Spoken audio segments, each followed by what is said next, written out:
Selamat berjumpa kembali dengan channel Tri Indaryati. Kali ini menyuguhkan cerita bersambung Duhai Cintaku dengan judul kecilnya Terbakar Letusan Api. Pendengar, di cerita kali ini seorang gadis yang cantik jelita mengenal seorang pemuda yang tampan dan yang menjadi idolanya.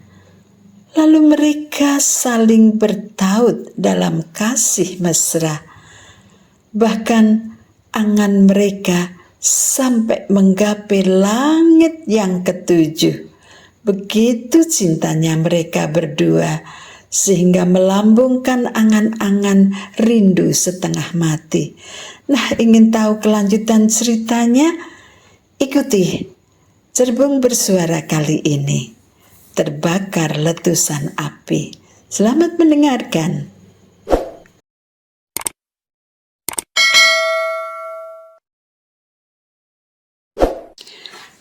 Sejak bertemu dengan Erlina, hati dan pikiran Hendra menjadi tidak tenang.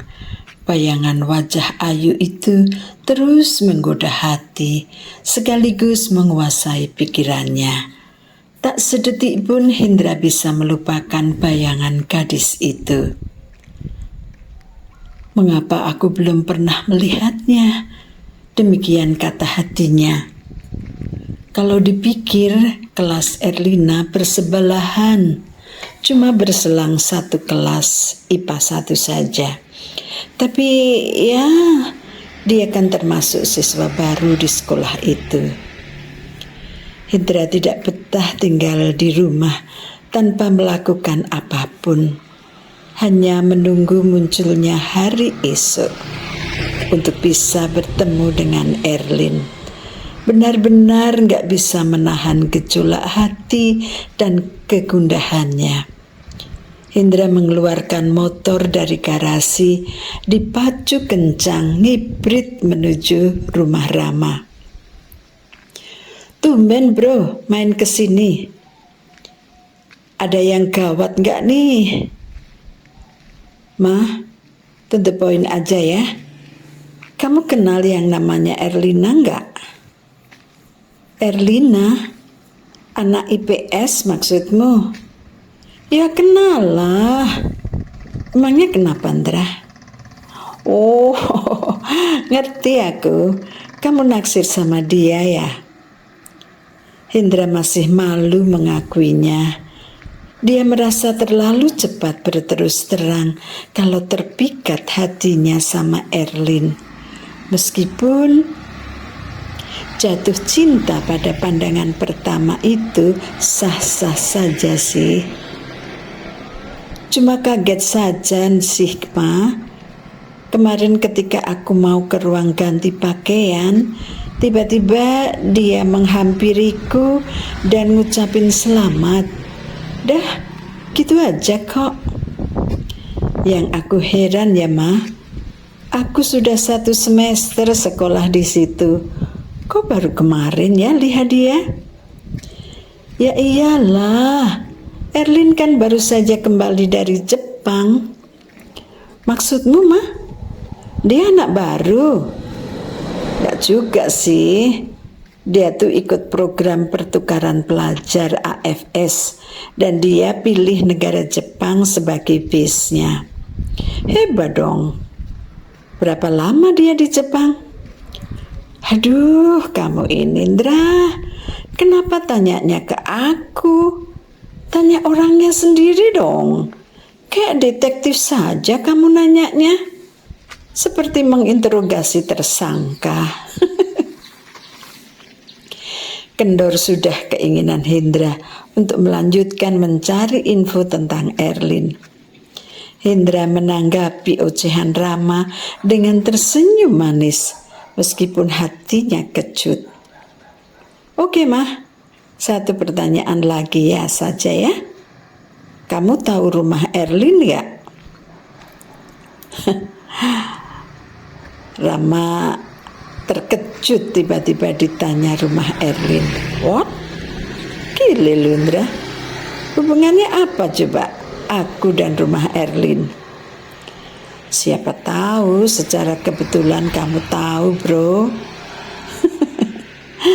Indra tertawa sambil menonjok lengan Rama. Kalau aku tahu, terus aku beritahu. Kamu mau ke sana kah? Tanya Rama menyelidik. Indra tergagap juga menjawabnya. Enggak juga. Tapi kalau kamu mau mengantar aku, oke juga sih. Sekarang ketahuan naksirnya nih. Kayak nggak ngerti aja. Cowok, bro. Harus berani berinisiatif. Iya sih. Sayangnya aku nggak tahu rumah Erlin. Gimana nih? Kalau Ara sepertinya dia tahu loh. Dia pernah cerita kalau rumah Erlin itu besar dan bagus, tapi berada di pinggiran kota. Oh ya? Tolongin aku dong, Ma. Tanyain ke Ara. Ada secercah harapan di hati Hindra.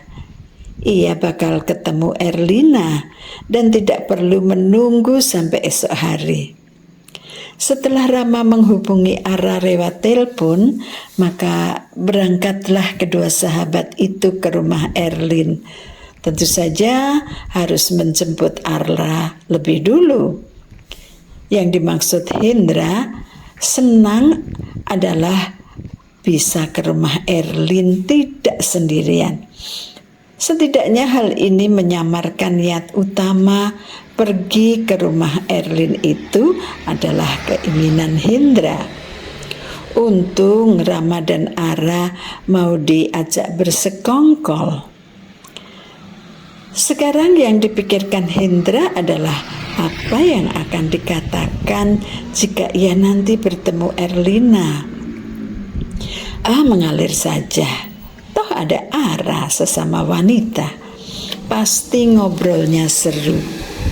Tidak usah dibuat skenario lebih dulu. Ara pasti bisa menghandle dengan baik. Aku hanya akan pura-pura ikut mereka saja, seolah-olah tidak tahu apa-apa. Seorang laki-laki duduk di teras rumah sambil membaca koran. Di atas meja di depannya hanya ada secangkir minuman, entah kopi atau teh. Yang jelas masih mengepulkan sayap asapnya. Laki-laki itu masih cukup muda, sekitar 50 tahunan. Namun kurat ketampanannya masih kentara, badannya tegap dan berwibawa. Diletakkannya koran yang sedang dibaca ketika melihat dua motor memasuki halaman rumahnya. Permisi Om, kami teman-teman Erlin. Apakah Erlin ada Om? Oh silahkan masuk nak. Ada. Erlin ada kok. Sebentar saya panggilkan. Monggo duduk dulu. Sambil menunggu Erlin menemuinya, Hindra melihat-lihat ruangan tamu. Ada beberapa guci cantik di sudut ruangan yang ditata dalam rak kayu. Beberapa foto keluarga digantung rapi di tembok. Bahkan ada foto keluarga sewaktu anak-anak masih kecil. Rupanya keluarga Erlin terdiri dari orang tuanya dan 3 anak, termasuk Erlin. Kalau dugaan Hindra nggak salah, Erlin adalah anak yang tengah. Satu laki-laki sepertinya kakak Erlin, lalu adik perempuannya. Bapaknya jelas yang tadi itu, persis yang ada di foto. Ibunya pasti wanita yang di sampingnya, memakai kebaya Jawa dengan rambut disanggul ala putri raja, cantik, anggun, dan menawan. Bapaknya ganteng, ibunya cantik. Pantesan Erlin punya wajah ayu dan anggun. Rupanya warisan dari kedua orang tuanya. Hei, tumben kalian dolan ke rumahku. Loh, kok malah ada Indra juga? Rupanya kamu dan Rama sahabatan ya sama Hendra. Erlin keluar menemui ketiga tamunya dan langsung memberondong dengan banyak pertanyaan. Hal ini karena dia sangat terkejut dan merasa aneh mengapa teman-temannya ini datang ke rumah. Tidak biasanya seperti itu. Paling kalau ada keperluan ya disampaikan di sekolah. Rama dan Hendra menatap Erlin tanpa berkedip. Sederhana tapi sangat ayu. Rama membatin. Mengapa aku tidak pernah melihat Erlin secantik ini kalau di sekolah? Mungkin karena di sekolah memakai seragam, batinnya lagi. Saat itu Erlin memakai t-shirt warna pink dipadu dengan blus blue jeans sepanjang bawah lutut. Cocok sekali dengan kulitnya yang kuning bersih. Pikiran Hendra pun berkelana dengan penilaiannya sendiri. Wajah Erlin tidak kalah dengan artis film. Tapi dia akan lebih menawan jika tidak bermake up. Atau bermake up tipis saja. Lebih menarik ketika bersahaja dan tidak neko-neko. Yang lebih membuat Hendra terpana adalah senyumnya itu. Dari bibir tipis yang merekah selalu saja menyuguhkan senyum menawan. Ini loh kami mengantar Hendra saja kok. Yang pingin ketemu kamu tuh Hendra. Ya kan, Hendra? Hendra kan belum tahu rumahmu. Jadi ya kami antar. Jenggirat. Hendra kaget setengah mati dengan apa yang dikatakan Ara. Rama pun langsung mengangguk, mengiyakan. Mereka sudah kong kali kong rupanya. Tak siap dengan alasan yang tepat, Hendra spontan menjawab sekenanya. Gini Erlin, aku dengar kamu barusan pulang dari Jepang ikut program pertukaran pelajar ya Aku tuh juga tertarik untuk ikut program AFS. Bisa bantu aku Apa saja ya persyaratannya? Biayanya berapa, di mana mendaftarnya, dan kapan waktunya? Belum sampai Erlin menjawab, HP Rama berdering. Rama berdiri dan menjauh dari mereka untuk menerima telepon di luar rumah. Maaf, sebentar ya. Beberapa saat kemudian, Rama sudah kembali masuk ruang tamu dan berkata, maaf ya dan Hendra, kami harus pulang nih. Mama menungguku, mau diajak ke rumah omaku. Katanya ada acara keluarga. Tanpa menunggu jawaban dari Hendra dan Erlin, Rama mengajak Ara pulang. Ara bangkit dari duduknya dan mengikuti Rama keluar rumah. Hen, kamu nanti pulang sendiri ya, berani kan?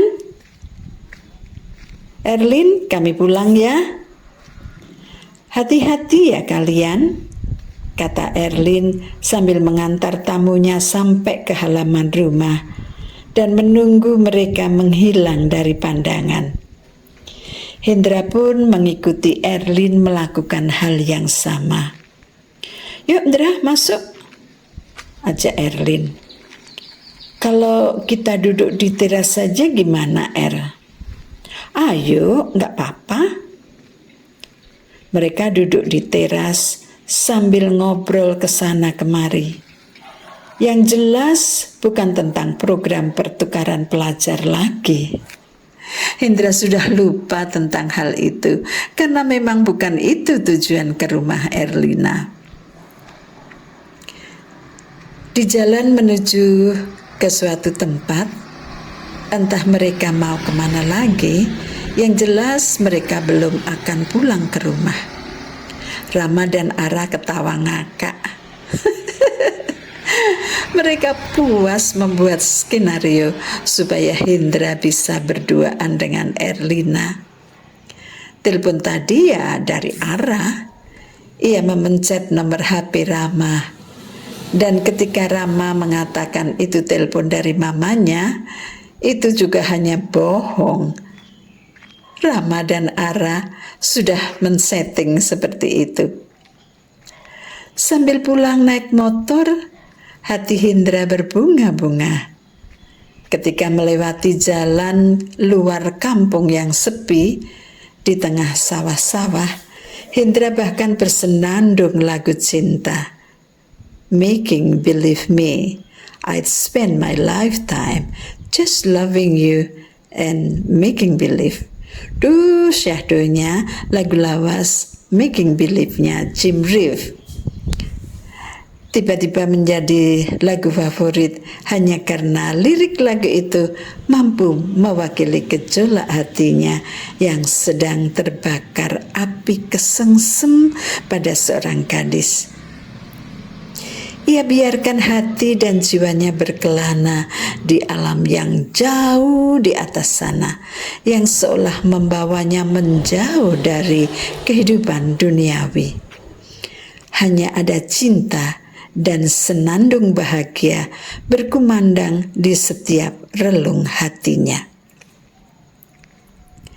Sampai di kamar kos Hendra, dia langsung menyambar handuk dan mandi. Ia ingin wangi ketika merebahkan tubuhnya nanti. Akan ia biarkan alam pikirannya menerawang, seolah ia masih bersendau gurau bersama Erlina sang pujaan hati. Dan bau wangi itu membuat Hendra semakin percaya diri.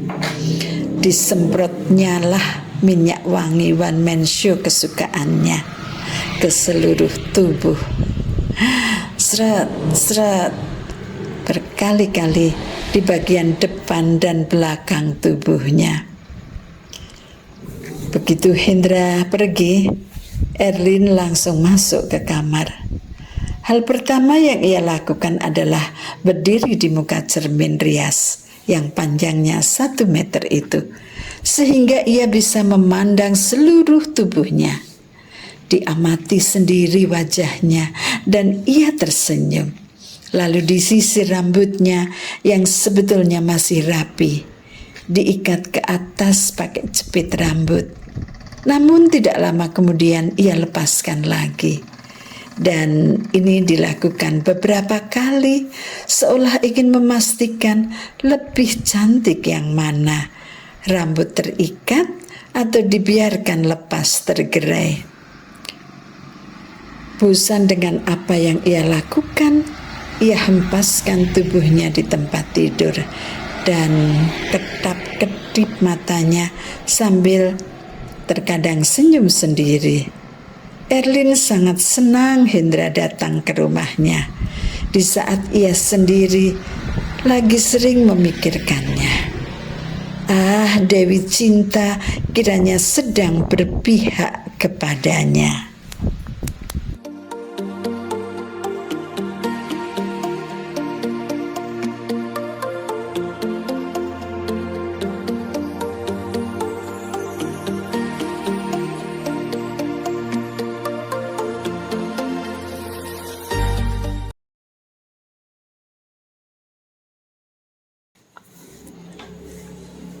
Sampai disinilah perjumpaan kita kali ini. Sebuah cerita menarik telah lenyap dari indera pendengaran Anda semuanya. Terbakar letusan api.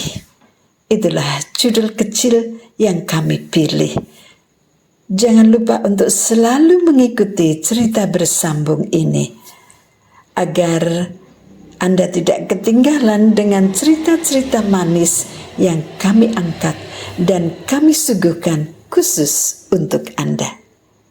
Terima kasih telah mendengarkan dan sampai jumpa di edisi berikutnya. Tuhan memberkati.